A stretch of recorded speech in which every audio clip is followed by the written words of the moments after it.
Hello and welcome to our London History Podcast, where we share our love of London, its people, places and history. This podcast is designed for you to learn things about London that most Londoners don't even know, all in 20 minutes. I'm your host, Hazel Baker, qualified London tour guide and CEO of londonguidedwalks.co.uk. Show notes plus photos or recommended reading transcripts can be found on each associated episode's webpage. Simply go to londonguidedwalks.co.uk/podcast. Don't forget, if you enjoy what we do, then please rate and review. It warms the cockles of my heart to read your appreciation of this labour of love. Get that cup of tea, put your feet up, and enjoy. When I think of Shakespeare, I think of London. Even though he was born and raised in Stratford-upon-Avon, some 100 miles away from London, it was in London, however, that Shakespeare made his mark. His plays were first written and performed in London during the late 16th and early 17th centuries. And Shakespeare set 10 of his history plays in England, but used London as his landscape for foreign plays too. And to tell us more is Carol Ann Lloyd. She's a popular speaker, author and podcaster and presents in-person and online programmes for Smithsonian, Royal Oak Foundation, English Speaking Union and Folger Shakespeare Library. Her podcast, called British History, Royals, Rebels and Romantics, explores the lives of famous and infamous characters in history, and she's currently working on a book all about the Tudors. Hello, Carol Ann. Hello, it's so nice to be here. Let's get to know Shakespeare and his works a little bit better. Shakespeare was definitely a man of his time and a man of his place, and that place was London. We know that by 1592, he was definitely in London. He may have shown up, probably did, a little bit before then, but we can definitely place him with the records in London by 1592. And one of the things that we know places him there is a pamphlet paid for and published under the direction of Robert Greene, who stated that this was his dying wish, that this pamphlet be published in London, talking about the London playing scene. We have public theaters that are actually permanent theaters for the first time, so that players are not wandering around the country performing. There is a physical building that they come to and they perform, and the whole notion of making these plays, a playwright who creates the play and this playing company in the theater. And Robert Greene believed that world belonged to the university, and university trained and graduates of universities. And he took on Shakespeare very specifically in this pamphlet, calls him an upstart crow, beautified with our feathers, that his tiger's heart wrapped in a player's hide supposes he is as well able to bombast out a blank verse as the best of you. So he is that little idea, the tiger's heart wrapped in a player's hide, was a jab at Henry VI. I mean, he's just making it very clear that he's talking about Shakespeare. And he's saying that Shakespeare isn't well trained enough and doesn't belong in this world. So we know by then Shakespeare had been there long enough to make a bit of a name for himself, because Robert Greene at the time was very well known, and to have annoyed at least one of these trained, acknowledged experts. So Shakespeare's making a name for himself by 1592, and it's very much in that London scene where we find him. And that's very important to his career. And just to remind our listeners that 1592, so we are talking during the reign of Elizabeth I, the very last Tudor monarch. And this is where the time when London is busting at the seams, the old city of London, and all the fun stuff. A lot of the theatres and the bear baiting is down in Southwark. And that's where Shakespeare's world really is. And the fact that as we go, he's first in a theater performing that's very cleverly named The Theater Ooh. But eventually he has to move. The owner of the land keeps raising the rent. And so his company decides to move. And so they move into Southwark where they can get land and have their own land and build their own theater. And that's where the Globe is built. And Shakespeare becomes a shareholder. So as the Globe is built, he has even more of a stake in the success of the plays, because that's the way he's going to make money, is when people pay to see the plays. He doesn't really make much as a playwright when he writes and sells the plays to the company. He has made some and continues to make some money as an actor, but his real income is going to be filling the theater. And so he wants to be writing plays that are entertaining and appealing to the audience, appealing enough that they'll decide to go to the theater instead of the bear baiting, because that's the competition. And perhaps there's even a beheading that afternoon or a hanging. So it's really important that these plays speak to what people are interested in and attract people who live in London. And that could be Londoners. That could be foreigners who've come to London. There could be people going through on their trading route. All kinds of people are crowding into these spaces, and he wants to capture them to come see his plays. So they have to be entertaining, they have to be engaging, and they have to really speak to issues people care about in a way that's still entertaining and engaging. So that idea that we mentioned, you mentioned earlier that Shakespeare can seem serious. Oh, we have to dress up and be quiet when we go see Shakespeare. It's all serious. That was so not the case. He wanted everyone having a rollicking good time. I'll sign up for that. And that's really partly because he's on the wrong side of the river. The Thames cuts right through London, and he's in the bad side. He's in the side with the houses, with the women of ill repute, with the taverns, with the bear baiting. That's the world where he's living and writing and performing and producing these plays. So it's really quite an exciting place. I think that's something that's really quite important when you're thinking about London. The Thames really does divide London. And of course, on the north side, you have the law, the order, the traditions, the systems, all within the city of London. And all the fun stuff is breaking out on Southwark, as you said, with the Winchester geese and all the taverns. And it's a really busy place. And it's created by people who are just trying to get a leg up, and they're not being helped within the system. And so they're going alone. And the only way to do that is in Southwark, where there is land, there is opportunity. And you see this in the play. So even though that's where he's writing, you can see edifices, London landmarks like the Tower looming from across the river, and their shadow coming over into the plays and into the lives, like Westminster Hall on the other side, looming from across the river. And these buildings show up in such interesting ways in the play. That part of what is happening in the play is it's a sort of a sandbox where Shakespeare's saying, okay, we're going to have a little bit of this coming into play. We're going to have a little bit of these people coming into play. We're going to have the Tower of London coming into play, because the shadow of the tower, boy, that's seen by everybody. We're going to have Westminster Hall. So I want to talk about just a couple of the plays where these buildings really show up. So you can see the very serious, important buildings show up, and then we'll look at some of the other things that show up. One of the things is the Tower. There are at least 20 times in the Henry VI plays that references are made to the Tower of London. Now, we know the Henry VI plays were some of the very earliest Shakespeare wrote.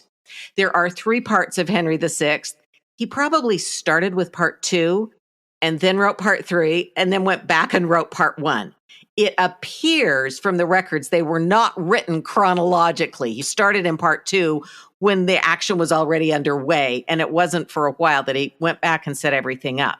A bit like Hollywood, isn't it? When they do the prequel. Yes. Yes, it was a prequel. Absolutely. And it dealt with the Wars of the Roses. So-called, they weren't called that at the time, but Shakespeare really emphasize that notion in his Henry VI plays. He has characters go out into the garden and pluck roses, red roses and white roses off a bush to reinforce what Henry VII had set up as, well, we're going to refer to this as a battle between these two houses and these lovely roses. And so now here's Queen Elizabeth, the Tudor rose, and she's sort of the outcome of all of this. But he looks back to the time of the war and the consternation, and the tower keeps showing up. And then shortly after the Henry VI plays, Edward IV shows up as a character, but he doesn't get his own play. We also have the Richard III, that marvelous, popular, controversial, but marvelous play. And there are 25 references to the tower in just that one play. So Shakespeare is reminding people of the potential danger and violence and all of that is associated with the tower that keeps creeping into his plays. And he talks about heads on spikes, and he talks about young Edward V says, I do not like the tower of any place, when Uncle Richard said, here's where you're going. And that notion of the tower is quite ominous in the plays. And it's just interesting how even in a world where you're saying, okay, for these hours in the afternoon where I'm watching this play, and yet we can't quite escape that notion of authority and how are we going to carry on here? So that's a really interesting way, I think, London shows up in the plays and shows us a component of Shakespeare and his world and what people are concerned about. They know what the tower represents, that it's looming and worrisome all the time. At the same time that we have this sort of image of the tower in Shakespeare's plays, one of the great things that we have, and I love to talk about the tower and the tavern, because another place that he puts right on stage is the tavern. And so many people who come to the plays on the wrong side of the river would have spent some time in taverns. Now, certainly, there were also elite people who came to the plays. And honestly, some of them spent time in taverns too. The taverns, like the theater, were these huge gathering places. But in the Henry IV plays, and especially in Henry IV Part 1, the Boar's Head Inn in Eastcheap is this hugely important spot. This stage in a way. So it's almost a play within a play sometimes, because Prince Hal, and we all know Prince Hal is going to grow up and become Henry V, who throughout the Tudor reign, of course, was held up as this great warrior who managed to conquer France, something the Tudors couldn't quite get done. But Henry V was this great warrior king. But Shakespeare gives us a little glimpse into what happened before he became the great warrior king, and has this creation of Henry IV, Prince Hal, in the play Henry IV, who has his kingdom is the tavern. That's where Prince Hal holds court. That's where he's loved. That's where he goes to play. That's where he spends his time when he gets to spend his time doing what he wants. He has these friends, he has these wonderful conversations, and he has Falstaff. And so what Falstaff represents is always in the tavern. And there's one particular scene in Henry IV Part 1 where Prince Hal has been summoned by his father, King Henry IV. And he knows he's in trouble. You know that kind of thing where the principal calls you to the office or your father calls you to his study or whatever. He's been called to court and he knows he's in trouble and he's hesitant to go. So Falstaff says, okay, let's practice what you're going to say. So there's this little play acting where Falstaff plays the king and Prince Hal plays himself, and they have this little encounter, and then they switch roles. And now Prince Hal is playing the king and Falstaff is playing Prince Hal. And as king, Prince Hal says, so I've heard that you've been hanging out with all these terrible characters. Should I banish them all? And Falstaff makes this plea. And he says, no, my good lord, banish Peto, banish Bardolph, banish Poins. But for sweet Jack Falstaff, kind Jack Falstaff, true Jack Falstaff, valiant Jack Falstaff, and therefore more valiant Jack Falstaff, being, as he is, old Jack Falstaff, banish not him thy Harry's company. Banish not him thy Harry's company. Banish plump Jack, and banish all the world. So as an audience member, you see that scene played out. That tavern now is the stage, on the stage in the Globe, near a tavern you might have stopped at. So you really see yourself coming into this royal world. And after Falstaff makes this heartfelt plea, Prince Hal responds, I do, I will. And in that moment, we get a glimpse of, oh yeah, he's going to become Henry V, isn't he? He's going to become this king who is the leader, who is no longer in the tavern. So we see this transition from the tavern to the position of power, from being Prince Hal having a good time to being Henry V at Agincourt. And all of that is how London, now, not all of Henry V takes place in London. Some of it we pretend, he asks us to pretend, let this become the vasty fields of France. But those important moments are often London on the stage. And that happens frequently in those history plays. So we have these really important moments that people know about and then see played out on the stage. And in that case, people who would never be invited at court get that moment to come in to see Prince Hal in a tavern have this conversation, this very revealing moment when he says, I do, I will. And we know that eventually in Henry V, later on, he says, I know thee not, old man, fall to thy prayers, when Falstaff comes toward him and wants to be recognized. So the tavern is also gone by that point. He moves on to another world, and Shakespeare uses London locations to show us how that happened. So it's just this fabulous way that Shakespeare jazzes us with some locations. And one of my very favorites, so later in Shakespeare's career, so we've got the Globe up and running, doing well before it burns down. But Shakespeare's company has also had their eye on an indoor theater. And in fact, Burbage purchased Blackfriars before he built the Globe, but he couldn't get permission because the Blackfriars Theater is in the good part of London. And they didn't really want players and theater there. Eventually, they are able to get permission to start performing at the Blackfriars. It's a smaller theater and it's indoors. People are seated. They're not standing and wandering around. So it's a different kind of experience.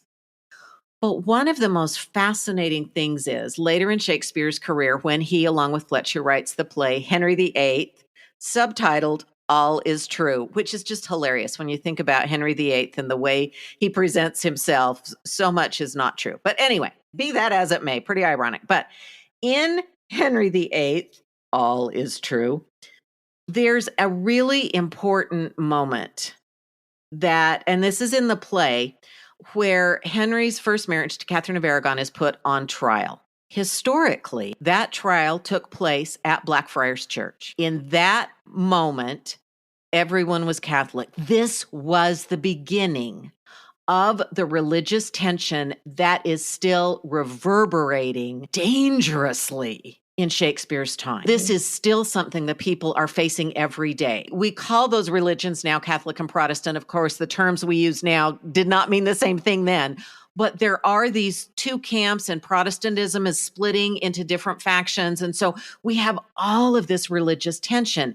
And one of the very first moments of that is this trial, because Henry VIII has decided to set aside his first wife. And to do so, he's claiming the marriage never really happened. So there's this trial to look at the veracity of the marriage. Took place in Blackfriars.